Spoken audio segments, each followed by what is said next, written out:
రాంతంబూర్లో ఒక టైగ్రెస్ ఒక మంత్లో ఇద్దరిని చంపింది. ఈ టైగ్రెస్ ని తన సిబ్లింగ్స్ తో కలిసి పెంచడం జరిగింది లైవ్ బైట్ ప్రాసెస్ తో. అసలు ఈ లైవ్ బైట్ అంటే ఏంటో మనం ఇప్పుడు చూద్దాం. ఒక లైవ్ ఎనిమల్ ని టైగర్ కి ఫుడ్ లాగా పెట్టడం. ఓల్డెన్ డేస్ లో బ్రిటిష్ పీపుల్ టైగర్స్ ని పట్టడానికి ఈ మెథడ్ ని యూజ్ చేసేవాళ్ళు. వాళ్ళు ఒక ప్లేస్ లో హైడ్ అయ్యి టైగర్ బైట్ దగ్గరికి వచ్చినప్పుడు చంపేసేవాళ్ళు. ఫ్రీడమ్ తర్వాత కూడా కొన్ని టైగర్ పార్క్స్ లో ఈ మెథడ్ ని టూరిజం కోసం వాడారు. సరిస్కా లాంటి ప్లేసెస్ లో విజిటర్స్ కి టైగర్ ఫుడ్ తినడం చూపించేవాళ్ళు కూడా. అయితే 1982లో ఇందిరాగాంధీ గారు టూరిజం కోసం లైవ్ బైట్ ని బ్యాన్ చేశారు. ఇప్పుడు కూడా లైవ్ బైటింగ్ చాలా రేర్ గా చేస్తారు.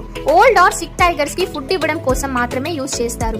యూజువల్లీ బఫెలో కావ్స్ ని 7 to 10 డేస్ కి ఒకసారి ఇస్తారు. కానీ టైగర్ కన్జర్వేషన్ అథారిటీ మాత్రం లైవ్ బైటింగ్ మంచి పద్ధతి కాదు అని చెప్తుంది. ఇది టైగర్ నేచురల్ లైఫ్ ని డిస్టర్బ్ చేస్తుంది.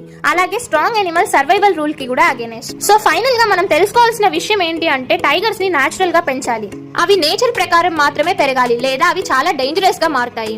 వీడియో నచ్చితే లైక్ చేయండి. ఇంకా ఇలాంటి మోర్ ఇన్ఫర్మేషన్ కోసం ఛానల్ ని సబ్స్క్రైబ్ చేసుకోండి. See you all, bye by.